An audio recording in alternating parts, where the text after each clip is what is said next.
Friends, मी प्रज्ञा तुम्हा सर्वांचं स्वागत करते आपल्या कलेक्टर गुरुच्या या ऑनलाईन प्लॅटफॉर्मवरती. आजचं आपलं हे 40वे लेक्चर आहे. सॉरी, ज्याच्यामध्ये आज आपण लास्ट लेक्चरला जो ह्युमन नर्वस सिस्टीमचा टॉपिक सुरू केला आहे त्याच्यामधला आज सगळ्यात महत्त्वाचा टॉपिक आपण हे लेक्चर 2 पार्ट्समध्ये करूयात. याच्यामधल्या या फर्स्ट पार्टमध्ये आपण सगळं ट्रान्समिशन कंप्लीट करणार आहोत आणि सेकंडमध्ये आपण नाही का जो काही सेंट्रल नर्वस सिस्टीमवाला वगैरे पूर्ण जो पार्ट आहे जेवढा इथे होतो आहे तेवढा कंप्लीट करूयात. उरलेला आपण पुढच्या लेक्चरमध्ये कंटिन्यू करू. हा वाला जो आहे तिकडे आज आपल्याला पाहायचं आहे ट्रान्समिशन. ठीक आहे, आता ट्रान्समिशनसाठी एक थोडक्यात आपण लास्ट लेक्चरला जे पाहिलेलं होतं ते आपण बघूयात. न्यूरॉन पाहिलेले होते, मल्टीपोलर न्यूरॉन आहे बरोबर. आता हे सांगते का, कारण आपल्याला आता इथे ते माहीत असणं गरजेचं आहे, कारण आपल्याला ट्रान्समिशनमध्ये सगळ्यात आधी ट्रान्समिशन पाहायचं आहे कोणतंवालं, केमिकलवालं, आणि त्याच्यानंतर मग आपण जाणार आहोत इलेक्ट्रिक ट्रान्समिशनकडे. त्याच्या आधी आपण समजून घेऊयात सिनॅप्स म्हणजे काय. सिनॅप्स म्हणजे या दोन न्यूरॉन्सच्या मध्ये असलेला जो स्पेस आहे त्या स्पेसला आपण काय म्हणतोय, सिनॅप्स असं म्हणतोय. मग या सिनॅप्समध्ये असलेला जो गॅप आहे तो गॅप डिसाईड करेल, तो गॅप ठरवेल की ट्रान्समिशन कसं असेल म्हणजे ऐदर ते इलेक्ट्रिकल असेल की ते कसं असेल, केमिकल असेल. आणि मग याच्या आधारावर या सिनॅप्सला आपण 2 ग्रुप्समध्ये क्लासिफाय करतो आणि ते 2 ग्रुप्स कोणते, पहिलं म्हणजेच इलेक्ट्रिकल सिनॅप्स म्हणजेच विद्युतवाला. ठीक आहे, इलेक्ट्रिक आलं की नेहमी आयन्स आठवायचे, तिकडे आयन्स आहेत. ठीक आहे, आणि दुसरा वाला जो आहे तो दुसरा वाला आहे केमिकल सिनॅप्स. आता अजून एक महत्त्वाची गोष्ट लक्षात घ्या, सिनॅप्समधून काय होतंय, ट्रान्समिशन होतंय. ट्रान्समिशनचा जो रेट आहे तो हायर कोणामध्ये असतो, ज्यांच्यामध्ये नर्व लॉंग आहेत किंवा ज्यांच्यामध्ये नर्व कशा आहेत, थिक आहेत. थिक म्हणजे काय, त्या नर्वचा डायमीटर जास्त आहे, त्यांच्यामध्ये काय होईल, फास्टवालं होईल. ठीक आहे, मग फास्ट कोणामध्ये होतं, फास्टवालं होतं होमिओथर्म्समध्ये. होमिओथर्म किंवा होमिओथर्मिक ऑर्गॅनिझम्समध्ये काय होतं, फास्ट होतं. त्यांच्या अपोजिट पॉयक्युलोथर्मिक जे असतात ना, त्यांच्याकडे काय होतं, स्लो होतं. आता होमिओथर्मिक म्हणजे काय की बाहेरच्या वातावरणामध्ये काहीही बदल होऊ दे, स्वतःचं जे काही नाही का इंटरनलवाले जे काही स्टिम्युलस आहे किंवा जे सिस्टीम आहे ती डिस्टर्ब होऊ देत नाही. ती सिस्टीम काय राहते, कॉन्स्टंटच राहते. ठीक आहे, म्हणजे त्यांची ऑस्मोलॅरिटी असेल किंवा इतर स्पेशली ऑस्मोलॅरिटी, ठीक आहे, ती काय राहते, कॉन्स्टंट राहते, त्याच्यामध्ये काहीच बदल होत नाही. पण हे जे पॉयक्युलोथर्मिक आहेत त्यांच्यामध्ये कोल्ड ब्लडेडवाले येतात. ठीक आहे, शीतरक्तीयवाले जे ऑर्गॅनिझम्स येतात त्यांच्यामध्ये की बाहेरचं नाही का, बाहेरचं एक्सटर्नल एन्व्हायरमेंटमध्ये काही चेंजेस झाले तर त्याच्यानुसार त्यांना त्यांच्या शरीरामध्ये काय करावे लागतात, बदल करावे लागतात, टेम्परेचरमध्ये बदल करावे लागतात. त्यांच्यामध्ये कसं होतं, ट्रान्समिशन स्लो होतं, आपल्यामध्ये कसं होतं, फास्ट होतं. मग ट्रान्समिशन फास्ट होण्यासाठी ना 3 गोष्टी गरजेच्या असतात. त्यातली सगळ्यात पहिली आणि महत्त्वाची गोष्ट आहे ते म्हणजे काय हवेत, त्या सेल्स मायलिनेटेड हवेत. कशा हवेत, मायलिनेटेड हवेत. दुसरं सगळ्यात महत्त्वाचं, त्यांचा डायमीटर जास्त हवा आहे.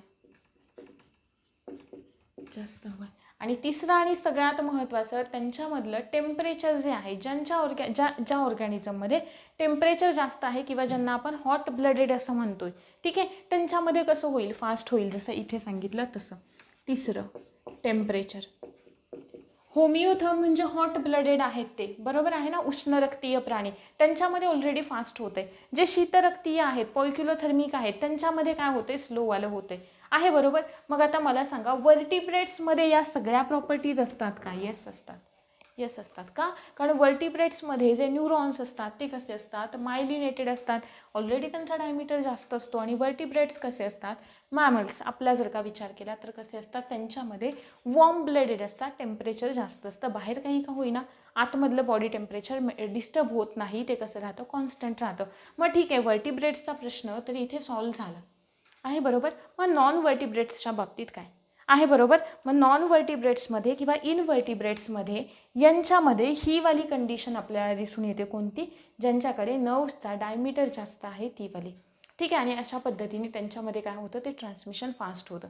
आता आपण जाऊयात आपल्या यांच्याकडे, कोणाकडे, सिनॅप्सच्या टाईप्सकडे. सिनॅप्स आपण इलेक्ट्रिकल सिनॅप्स असं कोणाला म्हणतो, ज्यांच्यामध्ये इथला जो गॅप आहे 2 न्यूरॉनमधला तो काय असेल, कमी असेल. गॅप काय असेल, कमी असेल. किती असतो, काही बुक्समध्ये आपल्याला 2 नॅनोमीटरपेक्षा कमी वगैरे दिला आहे, पण आपल्याला जो आत्ता न्यूवाल्या स्टेट बोर्डमध्ये जो दिला आहे तो त्यांनी दिला आहे आपल्याला मिनिमम किती हवा, 3.8 नॅनोमीटर एवढा हवा आहे. क्लिअर, हे लक्षात ठेवा. मिनिमम किती हवा, 3.8 नॅनोमीटर एवढा हवा. आणि जे काही केमिकल होतं, केमिकलमध्ये अर्थात याच्यापेक्षा खूप जास्त असणार आहे. मग तिकडे आयन्स जंप नाही करू शकत, मग त्यांना केमिकल गरजेचं असतं. मग इकडे तो गॅप किती असतो, साधारणपणे 20 to 40 नॅनोमीटर आहे. ठीक, काही ओल्ड बुक्समध्ये आपल्याला 10 to 20 वगैरे पण दिलं आहे नॅनोमीटर, पण आपल्या स्टेट बोर्डमध्ये जे आहे आत्ताच्या नवीनच्या 11वीच्या ती रेंज लक्षात ठेवा, त्या या 2 रेंज आहेत आहे. ठीक, त्याच्यानंतरचा अजून सगळ्यात महत्त्वाचा मुद्दा, हे जे इलेक्ट्रिकल आहे ना, त्या इलेक्ट्रिकलला न्यूरोट्रान्समीटरची गरज लागत नाही. न्यूरोट्रान्समीटरची गरज लागत नाही. इकडे मात्र केमिकल म्हणजे गॅप जास्त आहे, मग यांना न्यूरोट्रान्समीटरची गरज लागते.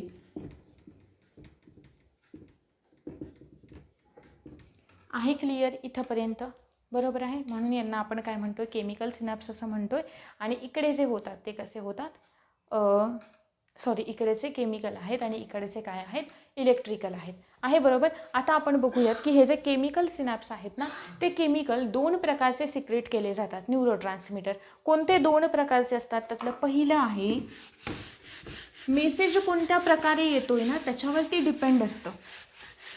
न्यूरोट्रान्समीटर कोणते सिक्रेट केले जातील हे कशावर डिपेंड असतं, मेसेज कोणता येतोय त्याच्यावरती आहे. ठीक, न्यूरोट्रान्समीटर 2 प्रकारचे असतात. पहिले असतात स्टिम्युलेटरी, म्हणजे ते कशाला तरी काहीतरी करण्यासाठी आहे. बरोबर, काहीतरी करण्यासाठी आपल्याला प्रोत्साहन देतात, ज्यांना आपण म्हणतो स्टिम्युलेटरी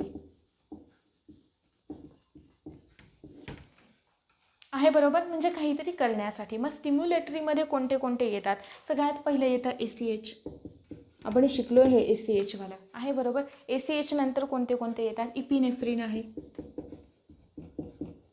इपिनेफ्रिन आलं की लगेच कोण येतं, नॉर इपिनेफ्रिन. अजून कोणता आहे, ग्ल्युटामेट. हे सगळं आपण जो नाही का आपला केमिकलवाला पार्ट आहे ना, ग्लँड्सवाला, तिकडे आपण हे बघणार आहोत. पण इथे समजून घ्या, स्टिम्युलेट करणे म्हणजे काहीतरी करण्यासाठी भाग पाडणे आहे. ठीक, आणि दुसऱ्या प्रकारचे असतात ते असतात इनहिबिटरी. इनहिबिट म्हणजे रोखणे, इनहिबिटरी म्हणजे काहीतरी करण्यासाठी आपल्याला थांबवणं आहे. ठीक, मग त्यांच्यामध्ये कोणते कोणते येतात, डोपामिन आहे. बरोबर, यांच्यासारखे कोणामध्ये येतात, इकडे. त्याच्यानंतर अजून नाही का गाबा, हे आहे नाही का न्यूरोट्रान्समीटर आहेत. हे अजून नाही का सेरोटोनिन वगैरे असे जे आहेत ना, ते कोणामध्ये येतात, इनहिबिटरीमध्ये येतात. स्टिम्युलेटरी काय आलं की काहीतरी करण्यासाठी भाग पडतात. आता इनहिबिटरीमध्ये ना डोपामिनमुळे होणारे जे काही नाही का आपल्याला, जसं की पार्किन्सन्स डिसीज आहे, म्हणजे ज्याच्यामध्ये आपल्या हातांची पायांची बोटं थरथरतात आहे ना. बरोबर, ते काही जेनेटिक डिसऑर्डर्समुळे सुद्धा होतात, डोपामिनमुळे होणारे जेनेटिक डिसऑर्डर. आता हे कुठे आपण शिकलेलं होतं, आठवत असेल तर बघा, आपली ही एक मसल आहे, तुम्हाला सांगितलेलं होतं टी ट्युब्यूल टाईप. बरोबर आहे, इकडे काय आला, न्यूरॉन आला आहे. बरोबर, इकडे काय आहेत, त्या सिनॅप्टिक नॉब्स आहेत. बरोबर ना, यांनी इथे काय लागलेले असतात, रिसेप्टर लागलेले असतात आहे. बरोबर, मग मेसेज घेऊन आले न्यूरॉन, काय मेसेज घेऊन आले, इनहिबिटरी. इनहिबिट करणे म्हणजे काय, रोखणे. ठीक आहे, आता समजा आपण काहीतरी मुवमेंट करतोय, बरोबर ना, म्हणजे आता समजा आपल्या हाताची मुवमेंट होतीये, ठीक आहे, मग ती थांबवायची आहे, तर ती थांबवण्यासाठी गरजेचं कोण आहे, डोपामिन आहे. तेव्हाच ते काय करेल, त्याला इनहिबिट करेल की नाही, आता आपल्या जी काही मसल्सची होणारी मुवमेंट आहे ती थांबायला हवी. पण जर का डोपामिनचं सिक्रेशनच होत नाही आहे, तर इकडे मसलपर्यंत मेसेज कसा येईल, न्यूरोट्रान्समीटर आहे ना डोपामिन, जर का हे न्यूरोट्रान्समीटर इथून सिक्रेट नाही झालं, तर इकडे मसलवरती लागलेले हे जे रिसेप्टर आहेत ते एक्सेप्ट कसं करणार, आणि मसल्सकडे मेसेज कसा जाणार की आपली मुवमेंट थांबायला हवी. त्याच्यामुळे मग ते आपले हात पाय वगैरे थरथरणे हा प्रकार होतो. ठीक आहे ना. इकडे कारण दारू वगैरे पिणाऱ्या लोकांमध्ये पण बघा नाही का, नाही प्यायले तर हातपाय थरथरतात, कारण प्यायल्यानंतर डोपामिनचं सिक्रेशन जास्त होतं.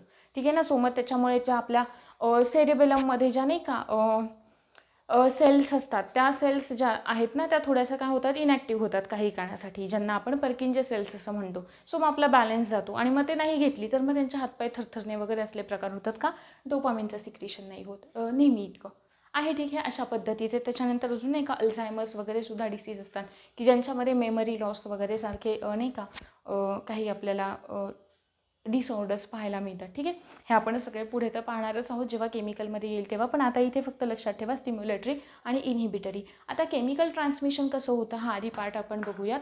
ठीक आहे, त्याच्यानंतर ग्लँड्समध्ये आपण प्रत्येक जे काही न्यूरो ट्रान्समिटर आहे ते इन डिटेल आपण पाहणारच आहोत. आता केमिकल जे येणार आहे किंवा मेसेज कसा पोचतोय, मेसेज कुठून कुठे पोचवायचं आहे आपल्याला, या न्यूरॉनमधून इकडे पोचवायचं आहे बरोबर. आता मी हे जे काही सिनॅप्टिक नॉब आहे ना ते थोडंसं मोठं करून काढूयात. ठीक आहे, जसं आपल्याला कुठे दिलं, आपल्या स्टेट बोर्डच्या डायग्राममध्ये दिलं. हे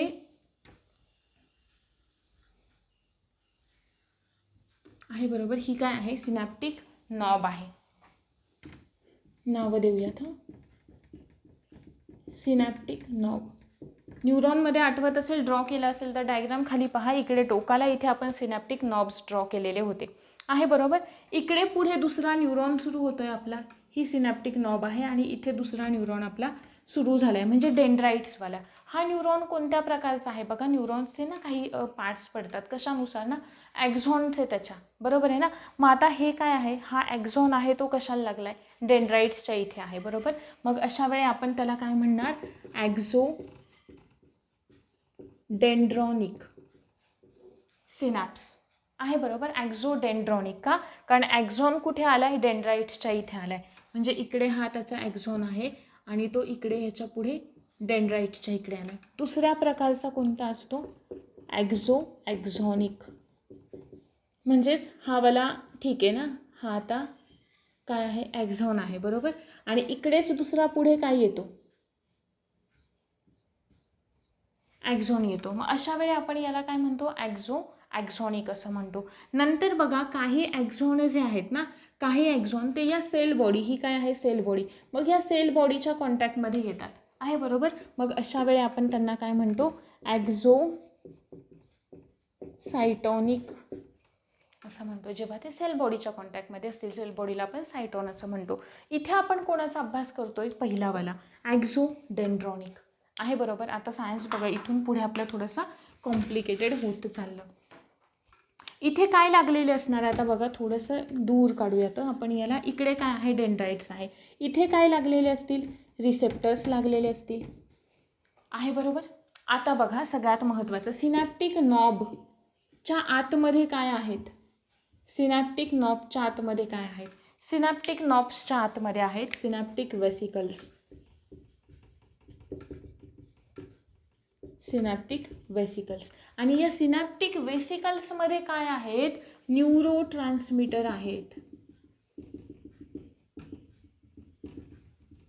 आहे बरोबर. हे काय आहेत,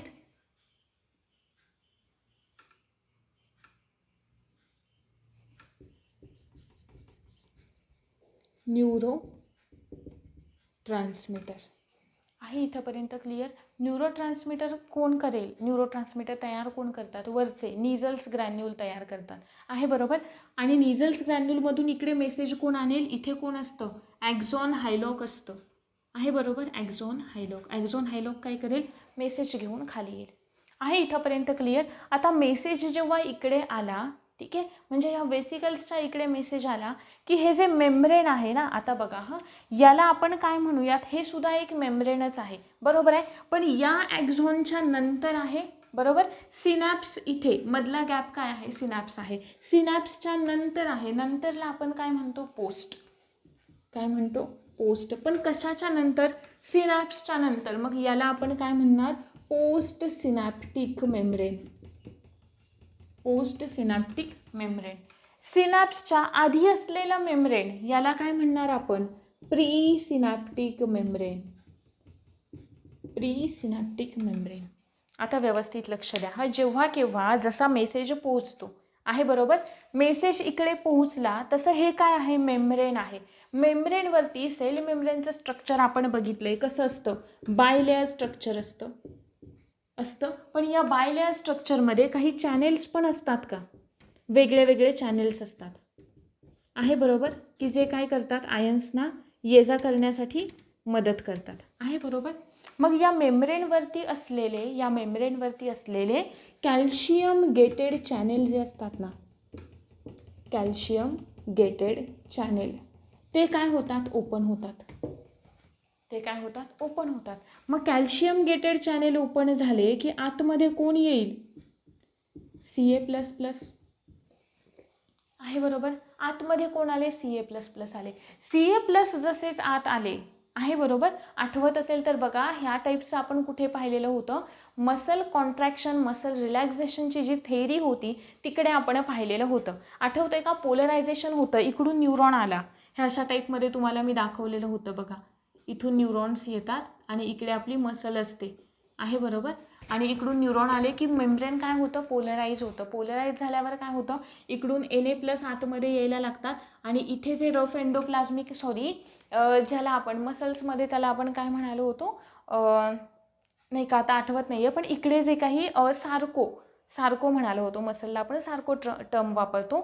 सार्को एंडोप्लाझ्मिक रेटिक्युलम जे असतं ना, त्याच्यामधून Ca++ आयन बाहेर पडायला सुरुवात होते. आणि इथे असलेलं जे ॲक्टिन असतं ना, त्या ॲक्टिनवरती कॅल्शियमवाली एक साईट असते, आहे ना बरोबर, TPC, आठवते TPC. मग ते TPCवरती हे काय जातात, कॅल्शियम जातात आणि ती काय होते, थोडं जरी तो मधली जी फायबर असतो ना, म्हणजे TPI जे असतं ना, ते TPI थोडंसं डिस्टर्ब झालं की काय होते, ती कॅल्शियम आयनवाली साईट ओपन होते. कोणती, जी मायलिनला जाऊन चिकटणार आहे ना बरोबर, मायोसिनला जाऊन चिकटणार आहे. आणि मग हे कॅल्शियम इकडे जाऊन चिकटतात आणि काय होतं, कॉन्ट्रॅक्शन होतं, बरोबर आहे.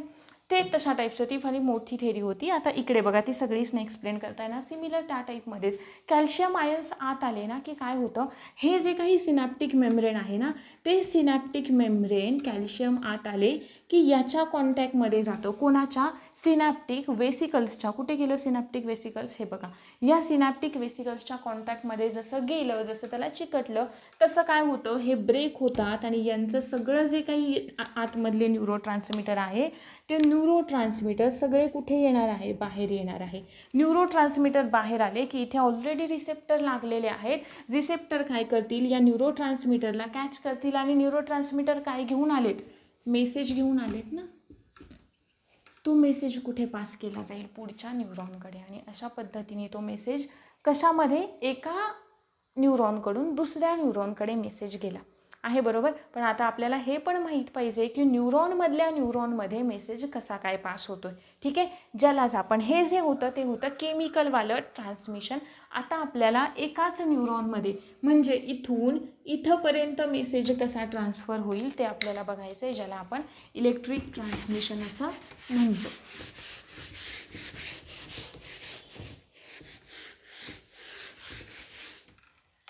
बघा, पुढचा वाला पार्ट जो आहे तो आहे आपला इलेक्ट्रिकल ट्रान्समिशनचा. इलेक्ट्रिकल ट्रान्समिशनमध्ये सगळ्यात पहिली जी स्टेट असते, ती पहिली स्टेट असते पोलरायझेशन. कोणती असते, पोलरायझेशन. पोलरायझेशन म्हणजे काय ते बघा, पोलरायझेशन या स्टेटला जे काही नाही का हे असतात, ते कोणत्या स्टेजला असतात, रेस्टिंग स्टेजला असतात. कोणत्या स्टेजला असतात, रेस्टिंग स्टेजला असतात. आता व्यवस्थित लक्ष द्या, हा इथे सगळ्यात पहिल्यांदा आपण ज्याला पोलरायझेशन असं म्हणतोय, तेव्हा काय होतं, पोलरायझेशन म्हणजे कोणताही स्टिम्युलस आलेला नाही आहे, पण ॲक्झॉनमधल्या ॲक्झॉनमध्ये होतं आहे. आता ॲक्झॉनला आपण थोडंसं स्ट्रेट करूयात, आहे ठीक, म्हणजे थोडंसं मोठं करून थोडंसं खाली दाखवते. हं, इथे हे वालं काय आहे आपलं, हा काय आहे आपला ॲक्झॉन आहे. ॲक्झॉनमध्ये नेहमी लक्षात ठेवायचं, ॲक्झॉनमधल्या ॲक्झॉनमध्ये जे ट्रान्समिशन होतं ते कसं होतं, इलेक्ट्रिक ट्रान्समिशन होतं. कोणतं होतं, इलेक्ट्रिक ट्रान्समिशन होतं.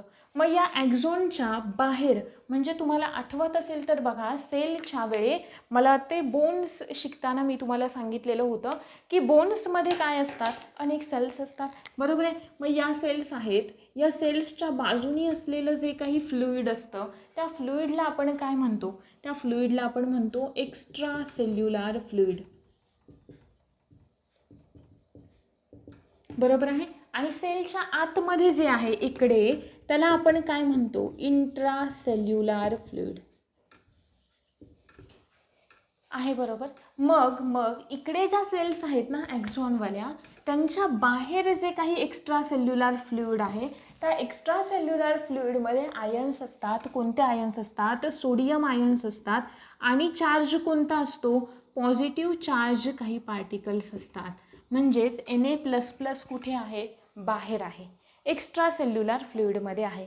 जेव्हा आपण आतमध्ये आलो तेव्हा आतमध्ये काय असतं? आतमध्ये असतात पोटॅशियम आयन आणि negative charge particle. Negative charge particle. मग as compared to extracellular fluid, आतमध्ये जे असलेलं इंट्रासेल्युलर फ्लुइड आहे त्याच्यामध्ये पॉझिटिव्ह चार्ज थोडासा कमी असणार आहे का?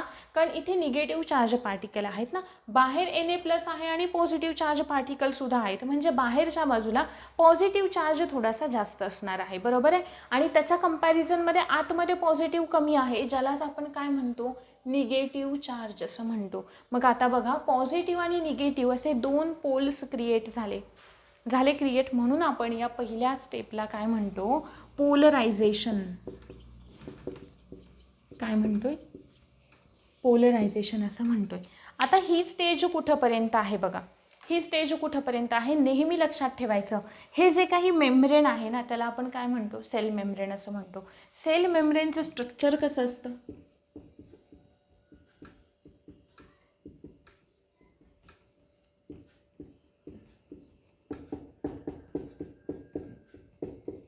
आहे, बरोबर असं. आणि नेहमी त्यांच्याकडे काय असतात?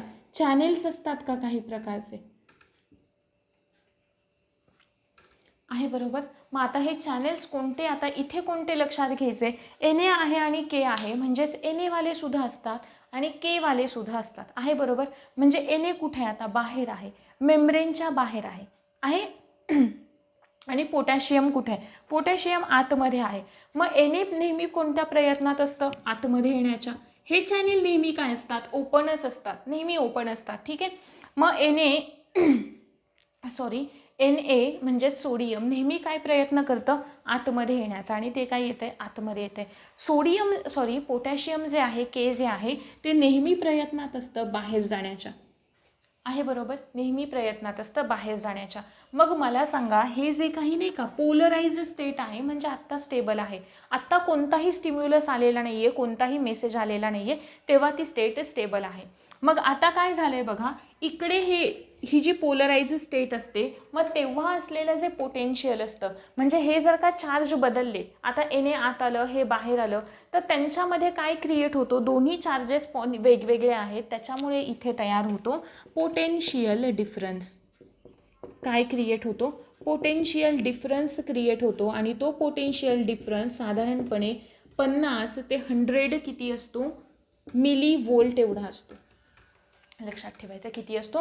-50 टू -100 मिली व्होल्ट.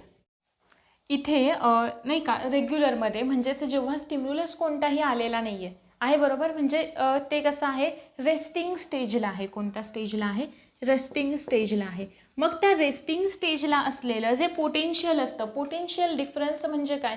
तर हे जे काही Na+ आणि K+ आहे, यांच्या कॉन्सन्ट्रेशनमध्ये, यांच्या संहतीमध्ये जो बदल होतो, त्या बदलामुळे जो काही डिफरन्स त्यांच्यामध्ये क्रिएट होतो, त्या डिफरन्सला आपण काय म्हणतो? Potential difference. आणि तो पोटेन्शियल डिफरन्स किती असतो? -50 टू -100 मिली व्होल्ट एवढा असतो. ठीक आहे. मग यालाच आपण काय म्हणतो? रेस्टिंग पोटेन्शियल असं म्हणतो. यालाच आपण काय म्हणतो? रेस्टिंग पोटेन्शियल असं म्हणतो. आणि या स्टेटला आपण काय म्हणतो? रेस्टिंग स्टेट असं म्हणतो, किंवा रेस्टिंग स्टेज असं म्हणतो. आणि ती कशी असते? नेहमी पोलरायझेशन पहिली स्टेप असते. पण आता समजा हे काय आहे? ॲक्झोनचं मेम्ब्रेन आहे.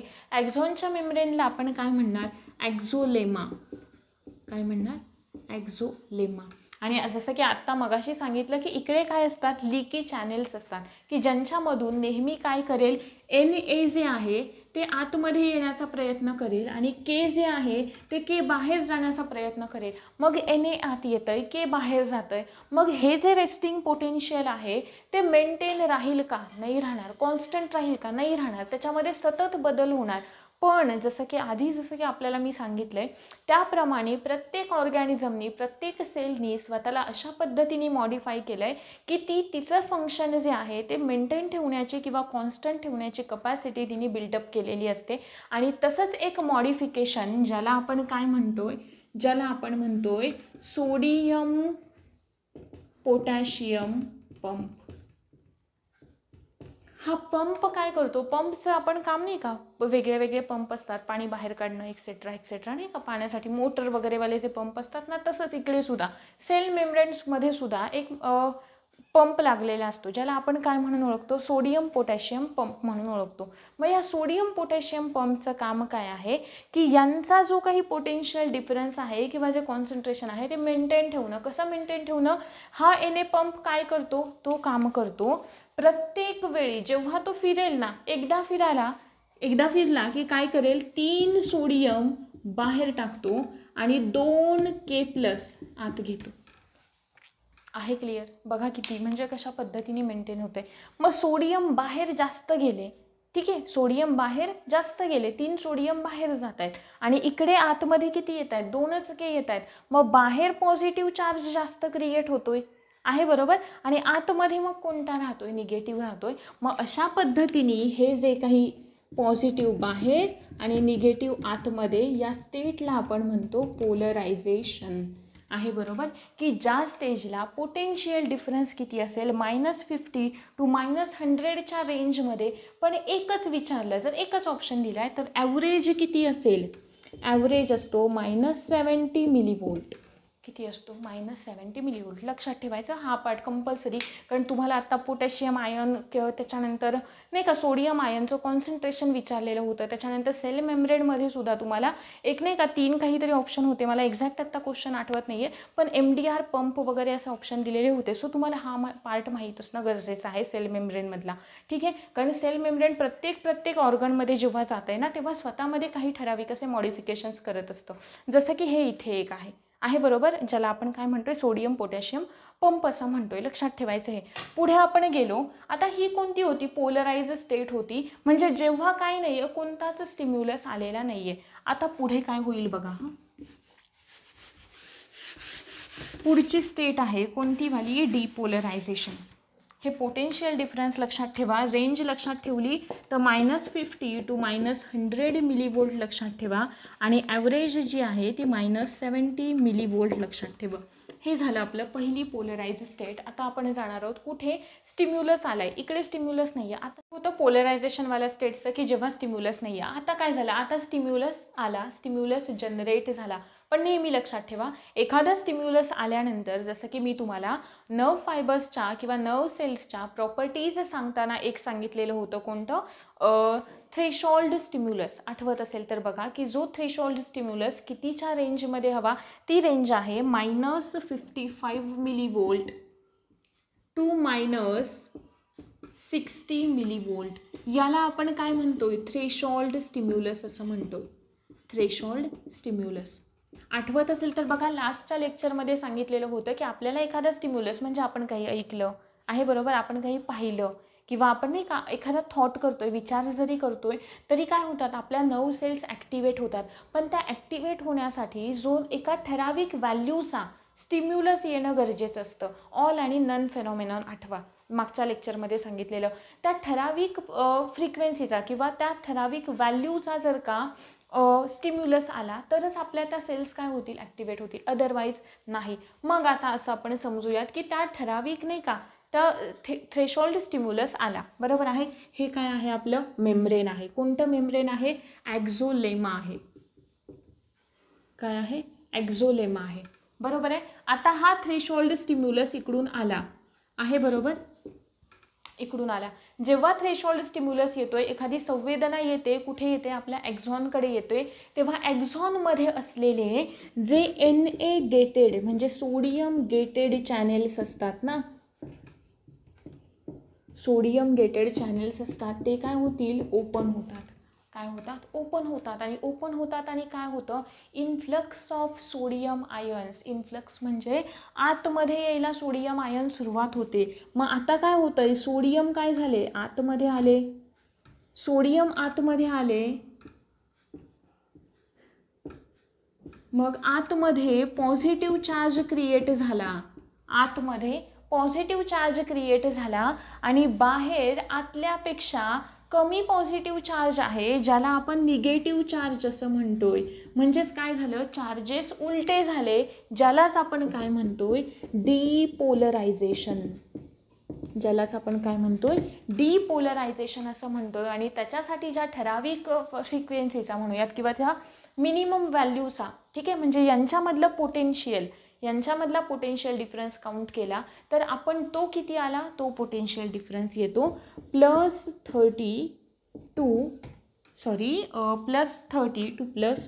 +40 मिलीव्होल्ट एवढा काय येतो, तो पोटेन्शियल डिफरन्स येतो आहे. ठीक, मग या रेंजमधलं कितीही असू द्या, 35 असू द्या, 32 असू द्या, तो जर का आला तर आपोआप काय होणार आहे, एनेगेटेड चॅनल्स ओपन होतील आणि मेम्ब्रेन काय होईल, डिपोलराइज होईल. म्हणजे आयन्सचं काय होतं, बदलतात. आयन्स काय होतात, बदलतात.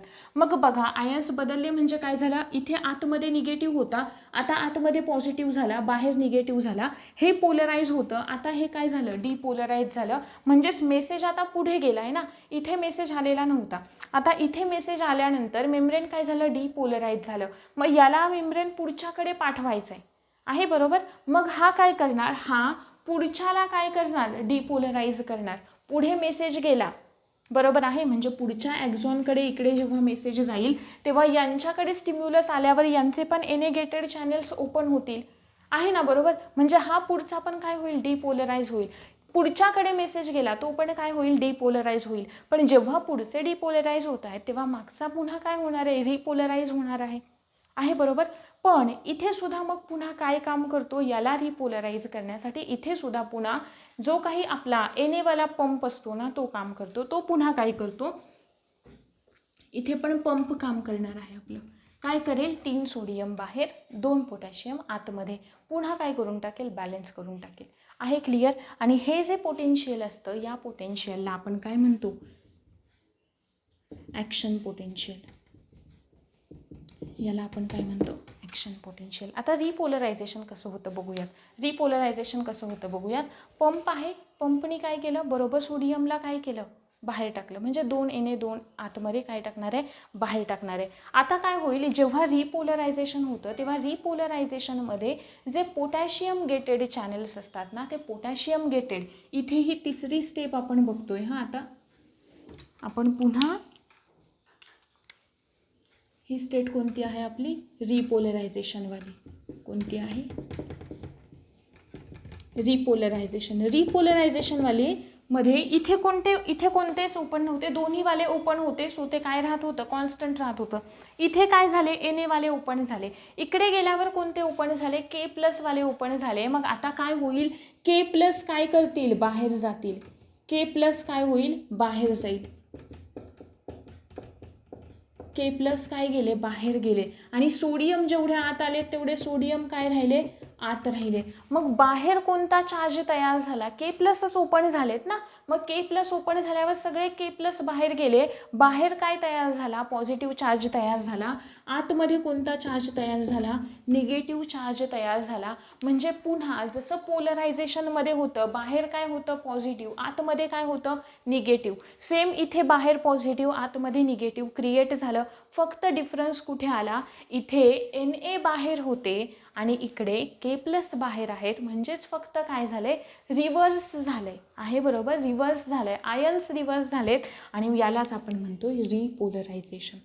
आणि अशा पद्धतीने मेसेजचं काय होईल, ट्रान्सफर होईल. आणि मग हे रिपोलरायझेशन होत पुढे गेलं की मग पुढे काय होणार आहे, केमिकलवालं होणार आहे, सिनॅप्टिक नॉबकडे, आहे, बरोबर. हे झाले सिनॅप्टिक नॉब. इकडे काय आहे, डेंड्राइट्स आहेत, बरोबर. इकडे रिसेप्टर लागलेले आहेत वरती. इकडे काय आहेत, वेसिकल्स आहेत. इकडून मेसेज आला की काय होईल, Ca+ चॅनेल काय होतील, ओपन होतील. आतमध्ये कोण येईल, Ca येईल, आहे, बरोबर. Ca आतमध्ये आलं की काय होईल, हे जे मेम्ब्रेन आहे ते या वेसिकलला जाऊन चिकटेल. चिकटलं की याच्यातून न्यूरोट्रान्समीटर बाहेर पडतील, केमिकल सिक्रेट होईल आणि बरोबर काय होईल, मेसेज ट्रान्सफर होईल. हे अशा पद्धतीने काय होतं, ट्रान्समिशन होतं. इलेक्ट्रिक इम्पल्सचं सुद्धा आणि केमिकल इम्पल्सचं तर तुम्हाला कळालेलंच आहे. केमिकल कंट्रोलमध्ये जेव्हा आपण ग्लँड्स पाहू तेव्हा तो पार्ट आपण इन डिटेल तिकडे पाहणार आहोत. याचा जो पुढचा पार्ट आहे, काही राहिलं आहे का बघूयात या पार्टमध्ये आपण. ठीक आहे, तिन्हीमधला डिफरन्स कळायला मी तुम्हाला तिन्ही जे आहे ना ते एकदमच दाखवले आहे. ठीक, तिन्हीवालं नाही का, म्हणजे पहिलं रेस्टिंग स्टेजवालं, त्याच्यानंतर कोणतं होतं, रेस्टिंग स्टेजला काय काम करतो, रेस्टिंग स्टेजला पंप काम करतो का, येस करतो. कसं होतं, बाहेर पॉझिटिव्ह पण कोण होता, Na, आतमध्ये निगेटिव्ह पण कोण होता, के पण होता आणि निगेटिव्ह चार्ज आयनसुद्धा होते आहे. बरोबर, इथे पंप काम करत होता का, येस करत होता ना. 2 के प्लस आतमध्ये आणि 3 सोडियम बाहेर आहे. बरोबर, पुढे आपण गेलो, पुढे काय होतं, इथलं पोटेन्शियल किती होतं, इथलं पोटेन्शियल होतं -70 मिलीव्होल्ट आहे. बरोबर, नंतर आपण इकडे आलो, कुठे आलो, डिपोलराइजमध्ये आलो. डिपोलराइजमध्ये काय झालं, Na++ आत आले, आतमध्ये प्लस चार्ज तयार झाला, बाहेर निगेटिव्ह. पुन्हा पंपनी स्वतःचं काम केलं आहे. बरोबर, मग इथे असलेलं ॲक्शन पोटेन्शियल किती होतं, -55 टू -60 मिलीव्होल्ट. एवढं कशामध्ये होतं, डिपोलरायझेशनमध्ये होतं आहे. बरोबर, तिसरं वालं जे होतं तिकडे काय होतं, याला आपण ॲक्शन पोटेन्शियल पण म्हणालो. तिसऱ्याकडे काय झालं, बाहेर पॉझिटिव्ह, आतमध्ये निगेटिव्ह. फक्त इकडे कोण गेलं, के गेलं, आतमध्ये कोण आलं, Na झालं आहे. बरोबर, आणि इकडे काय झालं, रिपोलरायझेशन झालं आहे. क्लिअर, हे तिन्ही मुद्दे क्लिअर झाले का. आणि इकडे काय होतं, के+ येतात, बाहेर जातात, के+ जातात. ठीक, लक्षात ठेवायचं हे वालं. म्हणून बाहेर केवाला चार्जेस तयार होतो, हे अशा पद्धतीने होतं आपलं ट्रान्समिशन. त्याच्यानंतरवाला जो पार्ट आहे तो म्हणजे speed of transmission. Speed of ट्रान्समिशनसाठी 3 घटक गरजेचे असतात. कोणते कोणते, मायलिनेटेड न्यूरॉन असणं. हे वाले न्यूरॉन कन्सिडर करूयात आपण सगळ्यात पहिले. ठीक आहे, आता बघा 3 स्टेप पाहिल्या आपण पोलरायझेशनवाल्या. इथे काय होतंय, पोलरायझेशन झालं आहे. बरोबर, पुन्हा काय झालं, डिपोलरायझेशन, पुन्हा पोलरायझेशन, डिपोलरायझेशन. म्हणजे या स्टेजला आणि हा काय आहे, प्लेनवाला आहे. बरोबर आहे, म्हणजेच कसं आहे, नॉन मायलिनेटेड आहे. इकडे मायलिन शीथ नाही आहे, नॉन मायलिनेटेड आहे. बरोबर आहे, म्हणजे इकडे प्रत्येक ठिकाणी या स्टेजला काय झालं, रिपोलरायझेशन झालं. पहिला रिपोलराइज झाला, मग त्याच्या साईडला असलेला काय होईल, डिपोलराइज होईल आहे. बरोबर, हा डिपोलराइज यांनी पुढच्याला डिपोलराइज केलं, याला यांनी डिपोलराइज केल्यावर पुन्हा हा काय होणार आहे, रिपोलराइज होणार आहे. म्हणजे प्रत्येक ठिकाणी पोलरायझेशन, रिपोलरायझेशन, डिपोलरायझेशन होतच आहे. बरोबर, कोणामध्ये, नॉन मायलिनेटेडमध्ये. म्हणजेच हे कसं असणार आहे, स्लो ट्रान्समिशन आहे. बरोबर, आपण पुढे गेलो कोणामध्ये, मायलिनेटेडमध्ये गेलो. म्हणजेच इकडे काय असणार आहेत, हे मायलिन शीथ आहे. बरोबर, मायलिन शीथ आहे. म्हणजे इथे काय होईल, पोलरायझेशन, डिपोलरायझेशन. नंतर डिरेक्ट कुठे होईल, इथे होईल, जो गॅप आहे. आणि त्या गॅपला आपण काय म्हणतोय, एक मिनिट इकडे पुन्हा काय होईल, पोलरायझेशन, डिपोलरायझेशन होईल. म्हणजे इकडे काही ठराविक जागेंवर काय होतंय, पोलरायझेशन, डिपोलरायझेशन होते. म्हणजेच वेळ कमी लागेल आणि मेसेज आयनचं डिरेक्ट काय होईल, जम्पिंग होऊन ट्रान्समिशन होईल. म्हणजेच याच्यामध्ये मेसेज काय होईल, फास्ट ट्रान्सफर होईल आहे. बरोबर, आणि हे जे काही वर्टिब्रेट्स असतात त्यांच्यामध्ये मायलिनेटेडसुद्धा काय असतात. आणि ते कसे असतात, मेन म्हणजे टेम्परेचर, बॉडी टेम्परेचर जास्त असल्यामुळे त्यांना आपण वॉर्म ब्लडेड असं म्हणतो, उष्णरक्तीय प्राणी असं म्हणतो आहे ना. बरोबर, मग त्यांच्यामध्ये या प्रकारचं काय होतं, ट्रान्समिशन होतं. ठीक आहे, मायलिन शीथ असल्यामुळे. आणि बाकीच्यांकडे या प्रकारचं. मग ते काय करतात, ते त्यांच्यामध्ये एक जे दुसरी कंडिशन सांगितली ना सुरुवातीला, ते काय करतात, डायमीटर वाढवतात यांचा, नर्व्हचा. म्हणजेच काय होतोय, तो मेसेज पटकन ट्रान्सफर होतोय. आणि हे अशा पद्धतीने जे होतं ते आपलं ट्रान्समिशन ऑफ नाही का, इलेक्ट्रिक, केमिकल, अशा दोन्ही प्रकारचं जे ट्रान्समिशन होतं ते आपल्या इथे कंप्लीट झालेलं आहे. येणाऱ्या पुढच्या लेक्चरमध्ये आपण जी काही आपली नर्वस सिस्टीम आहे, ह्युमन नर्वस सिस्टीम, हा पार्ट व्यवस्थित लक्षात ठेवायचा आहे, नोट डाऊन करत चला कारण याच्यावरती MDR पंप वगैरे आपल्याला ऑप्शनमध्ये ते दिलेलं होतं आणि ते करेक्ट होतं ॲक्च्युली. जेव्हा आपण काही पेपर्सचं ॲनालिसिससुद्धा बघू तिकडे बघूयात ते आपण. त्याच्यामुळे हा जो सेल मेम्ब्रेनवाला पार्ट आहे, पंप्सचा वगैरे, तो तुम्हाला माहीत असणं गरजेचं आहे. पुढे सेंट्रल नर्वस सिस्टीम येणाऱ्या लेक्चरमध्ये कव्हर करूयात. होप सो की तुम्हाला हा पार्ट समजलेला असेल. Thank you very much.